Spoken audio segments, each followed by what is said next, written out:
What's up YouTube, Jeff back again today with a very exciting Samsung video for you guys, and today more Galaxy S25 Ultra setup. We're going to be talking about settings you should change immediately on your Galaxy S25 device. There's a lot of settings on your Galaxy phone and some of the defaults are things that you're not going to want. We'll go through that today. I know a lot of you guys just got your phone. Samsung shipped out the pre-orders very early and they started arriving as early as Thursday, January 30th here in the US. So I'm making this video so you guys can dive right into the settings and get your phone set up in the way that you would like it. Now, before we get started, do want to remind you guys, check out our website, sammyguru.com. We got the latest Samsung news, tips, tricks, tutorials, and reviews around the year, so you can always stay up to date with what's going on with Samsung, latest software updates, features, how to use your phone. If you haven't bought a Galaxy S25 device yet, tap the orange banner at the top. If you purchase through our link, you get a free mystery box with a case, cleaning kit, desktop phone stand, other randomly inserted goodies. Just purchase through our links here. We have them for all the devices. Fill out the verification form. The first set of boxes start shipping February 3rd to those who already pre-ordered through our link. So they'll be going out very soon. Check the pinned comment description if you're interested in that.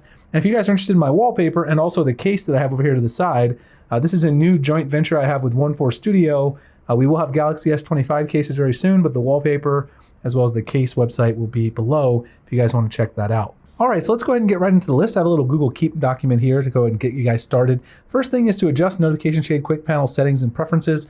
Now, one thing you may not know if you haven't used One UI 7 yet on the beta is that now your notification window and your quick settings are separate. They are not combined like they were on the Galaxy S24 last year when you got it out of the box for One UI 6.1. However, you can adjust this if you want to change the setting. Simply go up here to the little pencil icon, and then once you go there, go to panel settings, and you can see right here, you can change this to put it back together.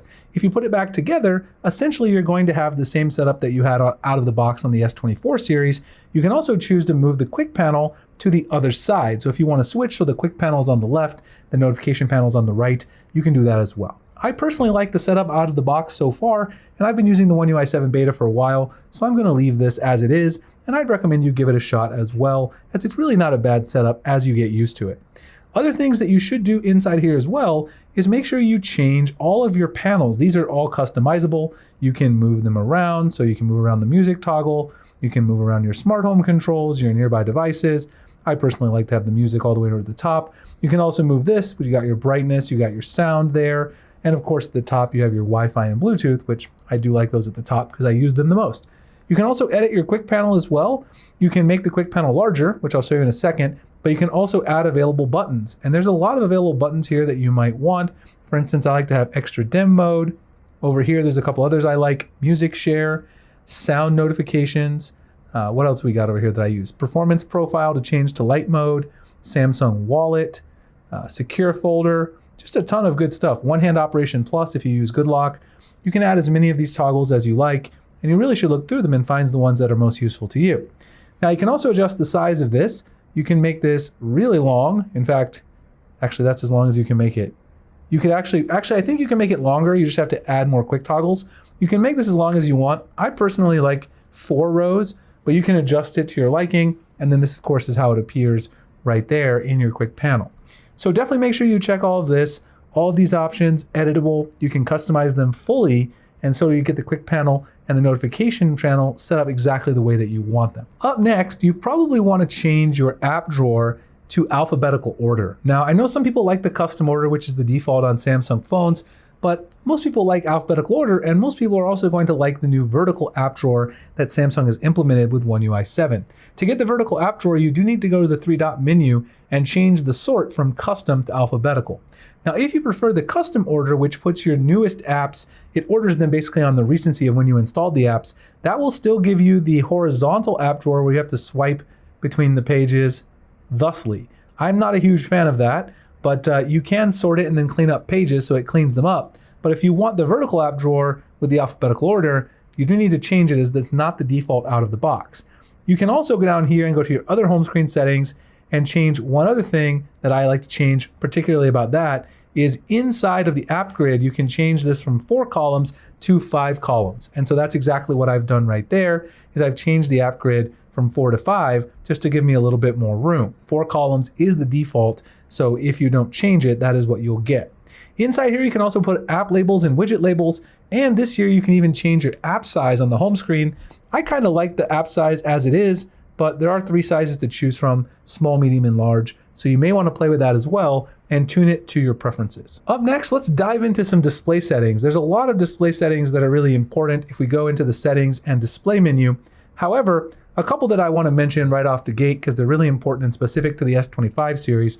If you scroll down and you go to screen resolution, you have 3 choices, as we have for many years now: HD+, FHD+, and QHD+ on the S25 Ultra. However, this year Samsung introduced new AI technology called ProScaler that enhances the color and overall vibrance and just overall quality of the images and videos that's on your screen, and it only works in QHD+. So if you have your phone set to the default out of the box, which is FHD+, you're actually not taking advantage of one of those key features that was added as an upgrade on the S25 Ultra. So make sure you enable QHD+ right away. Now, if we look at some of the other settings up here, of course, you've got dark and light mode, adaptive brightness, which you can turn on or off right here. And then when you have adaptive brightness off, you can then adjust the brightness. I always like to adjust the brightness manually. You can turn extra brightness on, which gives you some extra vibrancy when you're using it in manual brightness mode. Now, also up here, motion smoothness. This is on adaptive by default. Highly recommend leaving that so you get that extra smooth refresh rate. Eye comfort shield, you can use that at night while you're reading. Adaptive color tone, which is kind of like Apple's True Tone. It kind of makes the display yellow in certain lighting conditions, and I don't like it, but you can change it. Screen mode, you can customize from vivid to get those vibrant Samsung colors, or natural if you want something a little more muted. You can change the white balance and even change the values of RGB and the vividness right here. So if you want really, really vivid colors, you can turn this up. I like to turn it up to the middle setting personally. I think it gives me the right pop for my particular eye, but you can play around with everything, and that's what we love about Samsung in general. You've also got font size and style right in here. You can download custom fonts from the Galaxy Store. You can download custom fonts there and apply them. You can do bold font, change your font size as well. Camera cutout, you can hide the camera cutout, but it looks really weird with bars. I don't recommend doing that. Edge panels, you've got your edge panels over here. Now, one thing to note, Samsung did remove third-party edge panels from the Galaxy S25 Ultra because they removed it with One UI 7. And so there's no longer the option to basically download extra panels from the Galaxy Store that aren't made by Samsung. You still have these standard ones that are there, and you can enable your edge panel. You can also customize the handle position, transparency, size, etc., but you can no longer download third-party panels, which is a bit of a bummer. The navigation bar, you can change between buttons, which is the default, and swipe gestures, which is what I use personally. Under more options, you can choose the gesture sensitivity and also turn on to block gestures with the S Pen. I don't really leave this here blocked out because, I like to use the S Pen for gestures on occasion, depending on what I'm doing in a tutorial. Can also turn on or off circle to search. It is on by default. It's a great feature. It lets you hold down the navigation bar, search whatever's on your screen using Google. But I know some people don't love Google integrated with their Samsung phone. They're not big Google fans. You can turn that off right there if you so choose. Accidental touch protection, highly recommend that so you don't activate the screen in your pocket. Touch sensitivity only for screen protectors. Otherwise, it makes things very annoying. I don't use a screen protector, so I don't have it there. And that's pretty much everything inside the display settings that I would personally recommend. Up next, let's take a quick look at the lock screen because Samsung did make some key changes to the lock screen. Not only do you have some new lock screen clocks and things like that, which you may want to change, the big change is down here on the lock screen shortcuts. If we long press here and go ahead and edit the lock screen, you'll notice you can now change these to not only applications, but also a bunch of different actions. And there's some actions I really like, flashlight particular, and another one that I really like, which is scan QR codes. You guys can see I have that one set right there. But there's also some other useful ones like mobile data, power saving, dark mode, do not disturb, Dolby Atmos, location, and airplane mode. And I personally find these more helpful than triggering an app because it's always easy to get right and way into an app once I unlock the phone. But I find out that these actions kind of are more useful. I use them more often than just jumping into an app from the lock screen. Now you can also put your camera here, but a lot of people map that to the side button. So you can decide if you would like to do that or if you want to go with the new actions. You also have some new clock styles. I'm using one of them right there. Quite a few of them. These two in particular are very, very cool. Some new widgets as well that have been added in One UI 7. The overall look and feel of the lock screen has definitely been revamped, and I definitely recommend checking it out and checking out the new actions that are available for the lock screen shortcuts. Up next, let's talk about the swipe for split screen and pop-up view. You guys saw me using pop-up view here on the Google Keep document. To get the ability to swipe for that, you need to go down to your advanced features. And then once you're inside the advanced features, you're going to go into multi-window. With multi-window here, you can turn on all three of these: swipe for split screen, swipe for pop-up, and full screen and split view. The swipe gesture for this pop-up basically works like this. You swipe from the top right corner and it opens the app in a pop-up window. It collects all of them together right there, and you can actually open both of them at the same time now. There's a button for that as well, which is very convenient. And then once you want to close out the application, you can do that, and then you're back to just having one. You can also do the same thing by swiping up to get into multi-window, and these gestures are just very helpful if you're multitasking, if you're a power user, and if you bought an Ultra, Galaxy S25 Ultra, you probably need some of those features because you obviously went with the top model. You want to get the most you can out of your phone. Also, rotate the landscape. Now, if you go into the home screen settings, if you long press and go into settings, there's a new option down here at the bottom. Usually this would work on the old phone back on the S24 series by default, but now you need to turn this on. If you want your phone to rotate to landscape mode when you rotate it, which means then when you rotate to landscape mode, it's going to go ahead and rotate on the home screen into landscape mode as well. And One UI 7 has a brand new redesigned landscape mode where the widgets look better, the spacing look better, everything looks a lot better than it did on the S24 Ultra and One UI 6.1.1. But you do need to turn this on if you want the rotation to work on the home screen. Of course, it'll work in other apps like YouTube, video apps, any other app you want. But if you want it specifically to work on the home screen as well, then you will need to enable that option inside of the settings as I just showed.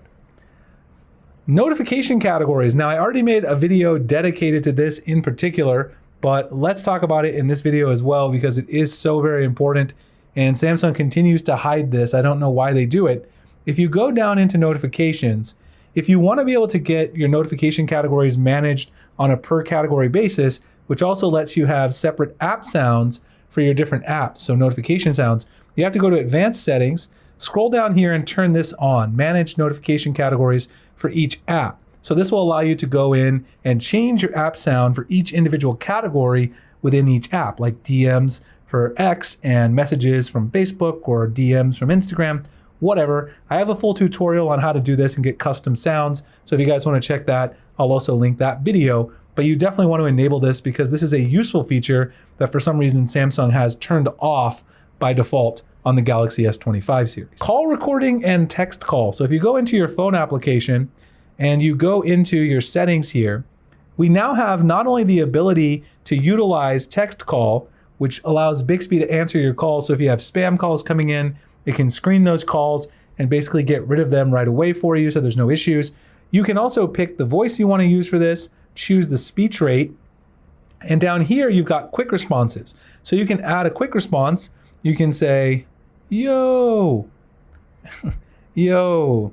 Not that you would ever want this, but you can add whatever quick response you want and Bixby will say that to the caller. You just tap on it.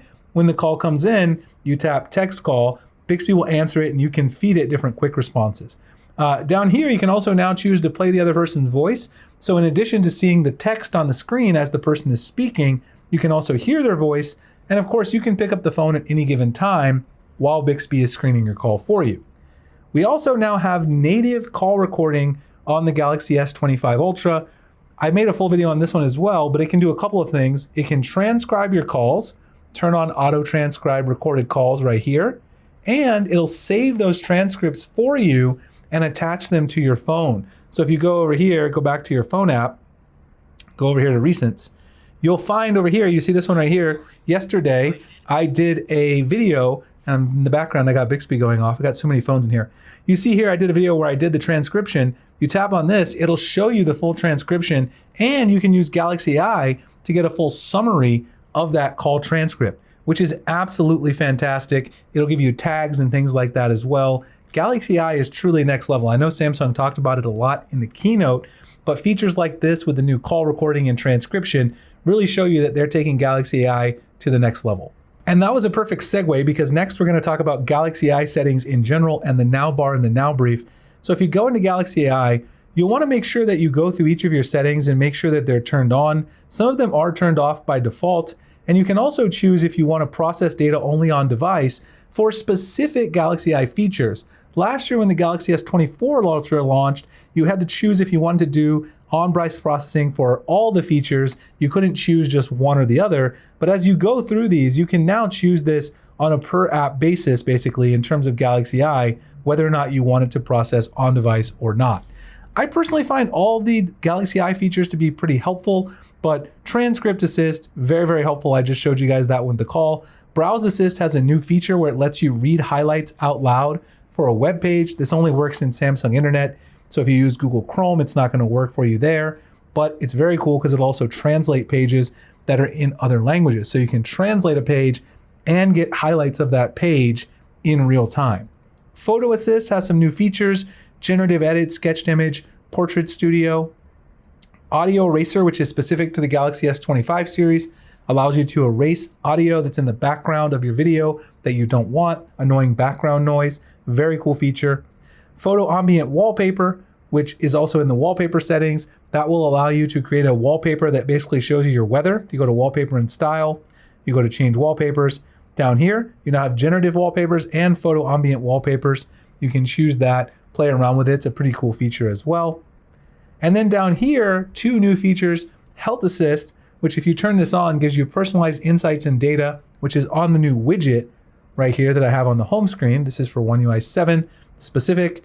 Very, very useful insights about your health data, particularly if you have a Galaxy Watch or a Galaxy Ring that's prepared with your phone as well. Information provided by Health Assist may not be accurate. They just have to put this disclaimer here, of course, to kind of cover them in case, anyone has a health condition, you don't want to use this. You should always contact your doctor. Down here, you still have the toggle to process all data on device, not just the per app options that I showed you guys earlier. And then the really cool, probably my favorite new Galaxy Eye feature is the Now Bar and Now Brief. The Now Brief gives you a summary of content that's personalized to you every day. And you can choose the content you want to include. I included everything: health and wellness, travel, get information about your upcoming flights, get information about your upcoming events, routines, which we'll talk more about routines and modes in a bit, digital well-being, how much you use your app, your device, communication and messaging, moments from gallery, traffic updates for your commute, Samsung news, smart home things like if there's someone at your door for your video doorbell, music and podcasts you might like from Spotify, YouTube Music. It's all integrated, as well as suggestions for YouTube Shorts that you might like to watch. You can see right here, here's my midday brief. It's got weather, some news stories I might like, and a playlist that I might enjoy in Spotify. You get one in the morning, one in the midday, and one in the evening, tailored to you fully. And again, you can choose exactly what you want to show there. Now, along with the Now Brief, you also have the Now Bar. The Now Bar settings are inside lock screen and AOD. So if you tap on Now Bar, you can now choose the information that will go on your lock screen. You can choose sports from Google, Maps, Samsung Health, interpreter, clock, voice recorder, notes, and emergency sharing. And as you add more apps that are compatible, you will be able to see those show up here as well. You can also include the Now Brief on the Now Bar, and media player and your current mode from your modes and routines will also show there by default. Very useful feature. I've showed some examples of how this works in the past, but just as an example with YouTube Music, we'll go ahead and show this with the non-copyrighted music because I don't want to get, sued by any studios. Here's some non-copyrighted music. So if you play it, your Now Bar is going to show you, let's go here, right there on the lock screen. You can tap on this on the lock screen and get album art. You'll also have toggles for like your Buds 3 Pro, or if you use other Samsung Buds, the toggles will appear there for your headphones as well. Now, if you're a sports fan, as a bonus tip here, if you're a sports fan, if you go over to your Google on the left side here of your home screen and scroll over, you'll find Customize Your Space and your sports teams and leagues. And if you go here, you can see the teams you're following. These are the teams that are going to show up on the Now Bar and the live activities on your Galaxy S25. So if you go and scroll over, you can edit this and choose any team from NFL, NBA, soccer, anything that you want. So many sports here. There's just tons of stuff. Any sports you follow, you can add them, and then you're going to get information about that on your Now Bar and your live activities on the S25. Now, you also want to make sure, I know I didn't mention this, but we saw it, but I didn't mention it earlier. With Galaxy AI, if you go into the Now Brief, make sure you choose to turn this on or off. I do not like to have Expand Now Brief without unlocking on, because then someone will be able to see your Now Brief by just tapping on it on the Now Bar on the lock screen, and there could be personal information in there, and I don't really want people accessing that. You can turn it on or off depending on, how worried you are about someone seeing that personal information. Let's dive into the battery settings and device care. So if we go down here, let's first take a look at our battery settings. Device care and battery have been separated out, even though you can still access battery from in here. First of all, background usage limits. I always turn this off just because sometimes if you have put unused apps to sleep on, it'll slow down getting notifications for your social media apps, which is something that a lot of people really don't want. You can turn sleeping on a per app basis if you want. Battery protection is a new feature. It has some new different toggles, basic, adaptive, and maximum. When your battery is charged to 100, charging will stop until it drops to 95 again. Basic is fine. Adaptive is a little dangerous in the beginning because you might wake up with a battery that's only 80%. You can try it. As it learns over time, it'll do a better job.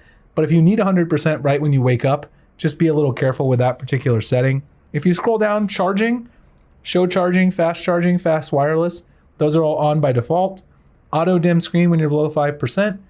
There is advanced battery information coming to the S25 Ultra as well, so you'll be able to see charging cycles and all that. It's not here yet, but an update should come out in the next few days, and you'll be able to view all that information here as well.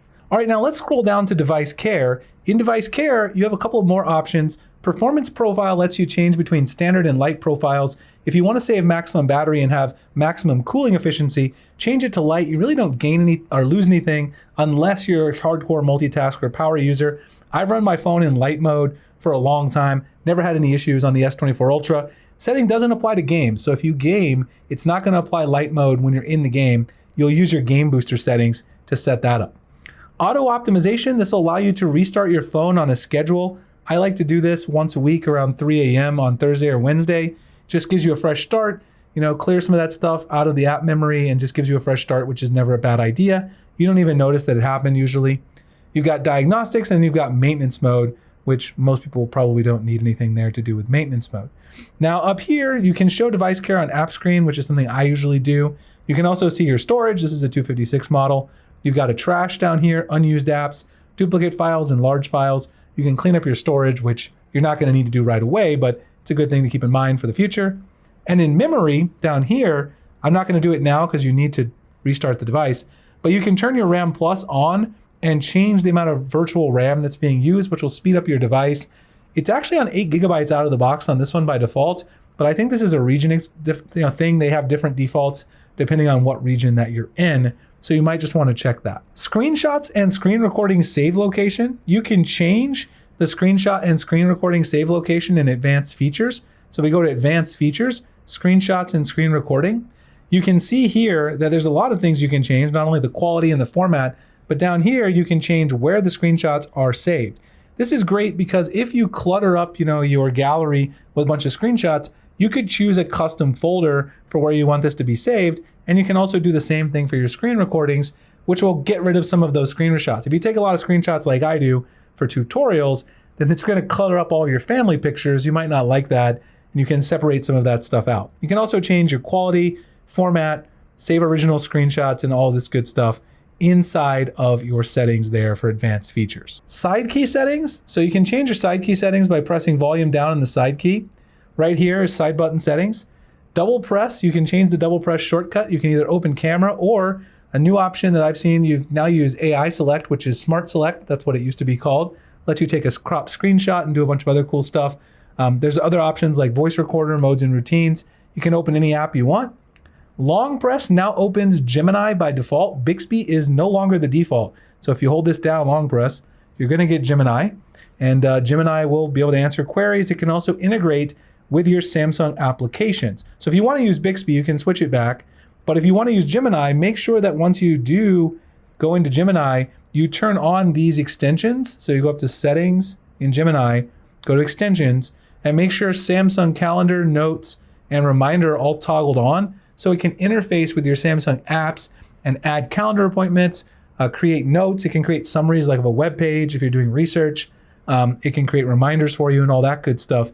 Gemini now integrates with your Samsung phone very, very well as answering queries from the web. Find My Mobile and theft protection. So if we go into the Galaxy S25 Ultra settings and go to security and privacy, you'll see there's a couple of things here that you can set up. The first one is the lost device protection. Find My Mobile, you can enable Find My Mobile, use your Samsung account, and you can also have it send last location, which I would recommend you turn on. Make sure you set that up. And then theft protection, you should check out all of these things. Identity check, which basically requires biometrics and security delay when changing sensitive settings on your phone. You can set this up, and it's a very, very secure feature that Samsung has added. And theft detection, offline device lock, and remote lock, which are Android specific features. You can turn these on or off, and it will allow you to lock your device remotely and also automatically lock your device if it detects that your device has been stolen. So if someone grabs it out of your hand and they run really fast, then that will happen. Also, offline device lock, if your phone loses its network connection, it'll automatically lock the device, so someone will need your PIN, pattern, passcode, fingerprint, face scan to get back in. All three of these are things I highly recommend turning on. These ones down here, Android features specifically, but they give you an extra layer of protection in case your device gets lost or stolen, in addition to the Find My Mobile feature. S25 camera settings. So I'm gonna make a separate camera video, but there's one thing you should definitely do, and that is install the Camera Assistant application. So if you go down to the the Galaxy Store, not Google Store, go to the Galaxy Store and search for Camera Assistant, you'll find this app from Samsung, and it gives you some additional powerful camera features. So then when you go into your camera, tap on this little expand button here, you're going to see, oh, it's taking an auto photo. Tap on this here, go to settings. You'll see you've got all the regular camera settings, which there's good stuff here too. Scan QR code, shot suggestions, intelligent optimization, which I like to turn down because it over sharpens things. Swipe shutter button, you can choose what that does. Create a GIF is something I like to do. Turn the watermark on or off. Advanced pictures, you can turn on high efficiency pictures if you want. Pro mode video, you can choose RAW and JPEG. Down here, you've got some other options like video stabilization options, advanced video, high bitrate videos, HDR, log. This is a new feature, Galaxy Log. If you want to play with this, if you're a pro videographer, you use it for creating things. Video and pro mode, I highly recommend turning that on because you can use it in both modes as well. Now, as I said, the other options I like to enable, tracking autofocus, composition guide, shooting methods. You can turn on different ways to shoot. You can have a floating shutter button if you want, shutter sound, vibration feedback. And now here's the Camera Assistant. These are additional settings that you can utilize to customize your device. Now, they have a couple of new ones in here that you can add for the S25 series in particular. I always like to turn off auto lens switching. That's something I always get rid of. Down here, I also usually turn on quick tap shutter and prioritize focus over speed to get higher quality photos. Down here, we've got two new features for the S25 series, HDR+, optimized color of contrast of videos recorded in video and pro video modes. And then down here, you also have save videos to external storage. This is also for pro videographers. If you're using that RAW mode, the new Galaxy Log mode, you're going to want to use this because this will allow you to connect an external SSD and you can record footage directly to that, which is obviously very, very useful if you're doing pro video with your Galaxy S25 Ultra. I'll have a full camera video, but this is just a set of camera settings that I like to switch when I first get the device. And also make sure you download Camera Assistant because it is incredibly useful. Modes and routines. So you'll want to go in and set up your modes and routines, settings, modes and routines. Make sure that all of these are working for you in the mode section. You've now, your sleep. You can figure out what this does, right? You can turn this on automatically, or you can, set this however you want. And sleep, also has custom triggers, right? You can see it's going to change the lock screen. It's going to basically whatever you want it to do. When you turn on sleep, is it going to silence your phone, put it on do not disturb, turn on some calming music? You want to set up these routines exactly how you want them. They all kind of have some default things like the theater. Obviously, you can turn off your screen, turn on do not disturb. So you want to play with these and get them correct for you. I am going to make a full video on how to customize modes and routines, but setting some of these up is very basic, right? Like theater mode, obviously if you turn on theater mode, it's obvious that you want do not disturb, you want your screen off, but you can customize them to do other things as well. Now routines are a little more complicated. They are a specific if-then setup. If this action occurs or if this state occurs, do another action. Samsung now has a bunch of routines that you can enable without having to do any custom coding. You can also now share routines. And so I'm going to make a video where I have a ton of routines that I'm going to share with you guys that you guys can import and utilize on your phone. Some of my favorite ones though are things like if I go to work, when I go to work, I can have it, switch the Wi-Fi, turn off my alarm, lots of cool stuff that you can do. Turn the brightness to 60%, change my lock screen shortcuts. They've got a ton of routines that are pre-made here, and I highly recommend thumbing through these and see if any of those work for you. But if you stay subscribed to the channel, I will have a set of my favorite routines you could customize for your use as well, but Samsung has some good stuff right there.